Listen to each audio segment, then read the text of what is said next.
Excuse me? Under my feet. Planet Earth. I'll deal with you in a minute. 26 April 2026, green and mostly pleasant, or Turkish for clouds. As you can see, planet Earth is not feeling too well, are you? Listen, you're talking to the galactic village, idiot. If you have a problem, talk to the global village. That's right, Donald Trump, the global village idiot. I'm busy dealing with the residents of the galaxy, if it's all the same to you. Oh, if Carl Benjamin of the Lotus Eaters podcast is here, I heard you. Israel controls the world. And you're right, Iran's ballistic missiles are too little and too late. We should supply them with more until the job is properly done. Happy? Good. Hello, and sorry to all my, especially Zach Polanski, Greta Thunberg, Planet Earth or Gaia, and Carl Benjamin of the Lotus Eaters, as well as his wife. Readers in the Milky Way galaxy. Before I delve into today's Galactic Underground post, I'll tell those of you who are new here. When I apologize to you, it's not because I'm guilty of something. To the contrary, I am never wrong. As the Galactic Village idiot for what? Almost 2 years now, none of the galaxy's trillions of trillions, give or take a few residents, has ever complained yet. If that's not a vote of confidence, I don't know what a vote of confidence is. I apologize to you all simply because it makes me feel good. An apology, ask any doctor, makes you feel pure and happy. You can exterminate 6 million rats, or Jews for that matter, but if you apologize afterwards, I'll come back to that later. Just so we're on the same page, a good apology is, my faithful readers know, almost as good as unblocking a sink, but not quite.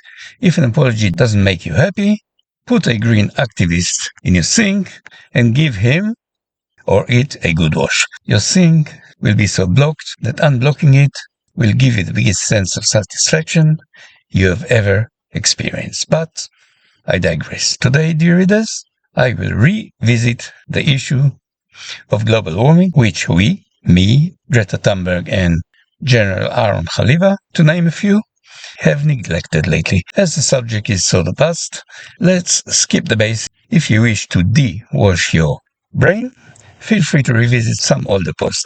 Unfortunately, most of my amazing green predictions in the last 6 years are in Hebrew, so learn that language and then come talk to me. There are a couple of English Galactic Underground posts that you can check, such as and once you read them, you'll be more ready to continue reading this one. So, if it's all the same to you, let's skip the long history of global warming bullshit and come straight to Zach Polanski, the British Green Party's new leader, who seems to be quite successful, polling at about 20%, which is a little more than Labour and the Conservatives, and second only to far-right Reform, as of late.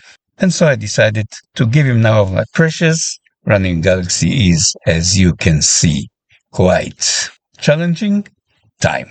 And to see how he is going to cool the world, besides stopping the Gaza genocide. Well, he didn't talk about global boiling, so I suppose my skepticism, we at the Galactic Village Idiot organization follow the evidence wherever it leads.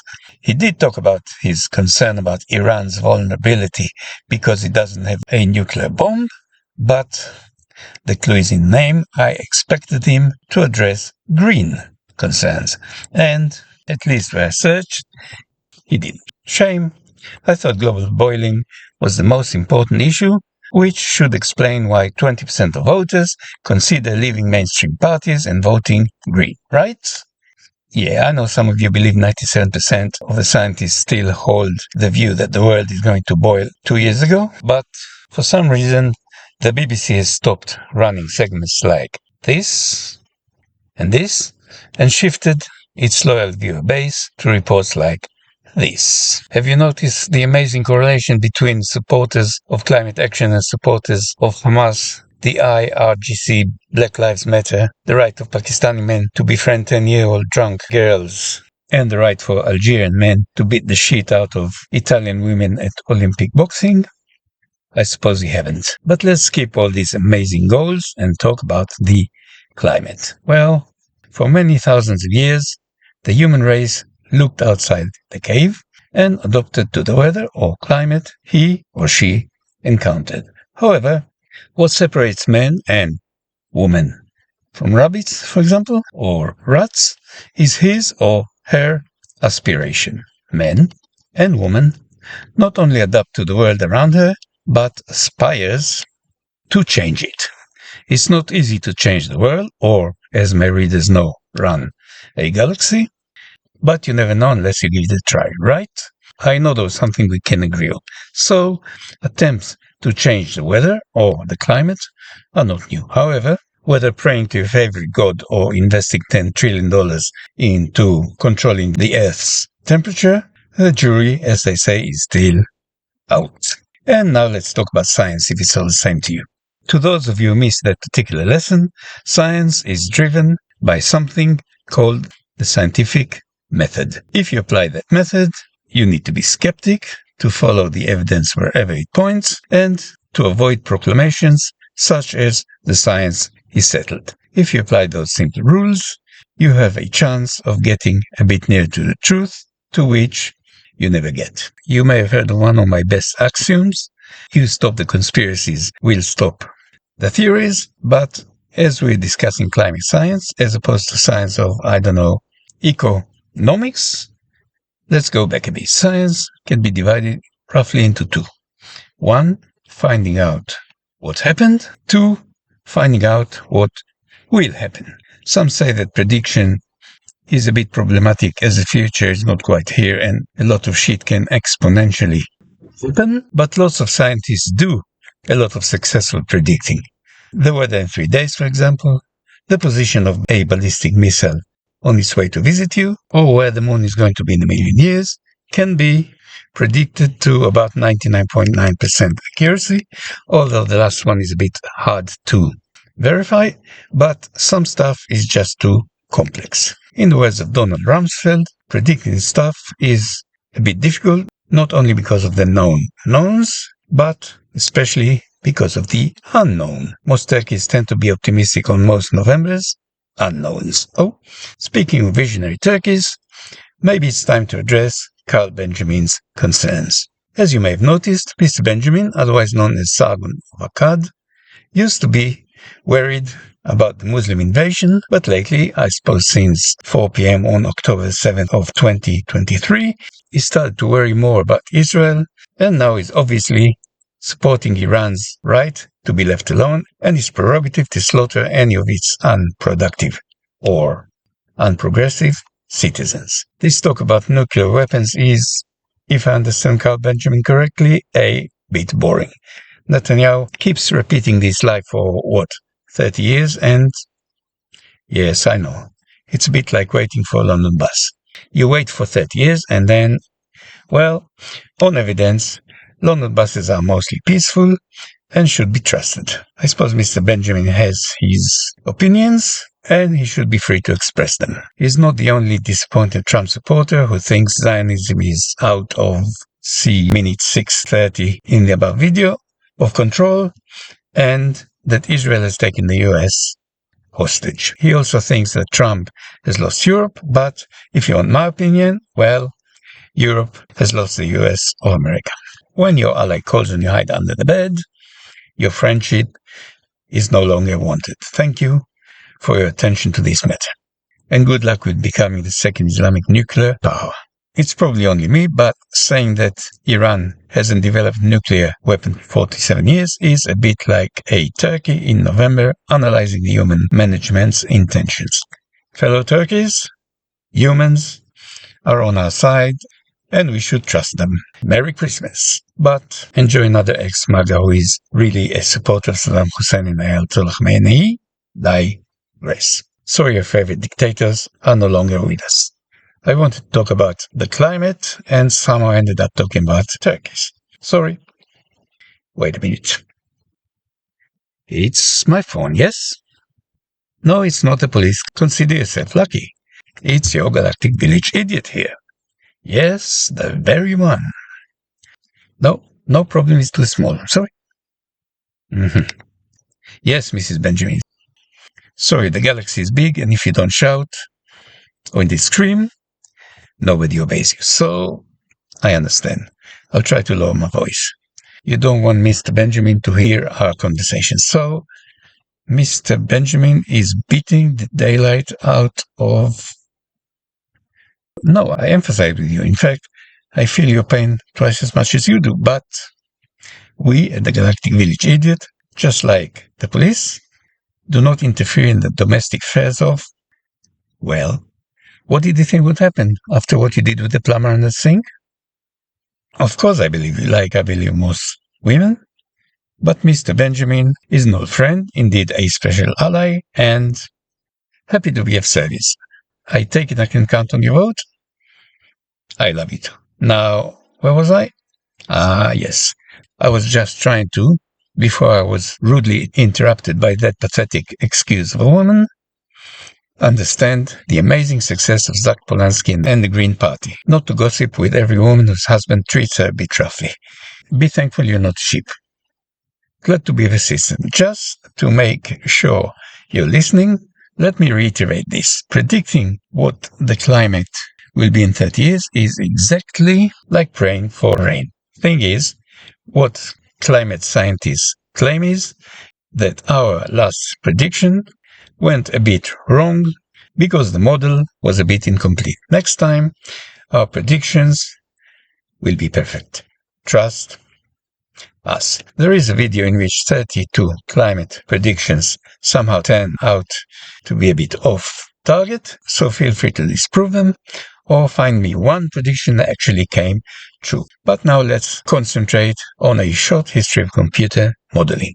What you, dear reader, can see is the wonder of computer technology as it was in 1973. Since you have more than 1 million times computer power in your phone than the biggest computer in Australia 50 years ago, you may forgive Jay Forrester of MIT for missing a prediction or two. But to his defense, he didn't try to predict the climate, but population and pollution, which we can do something about.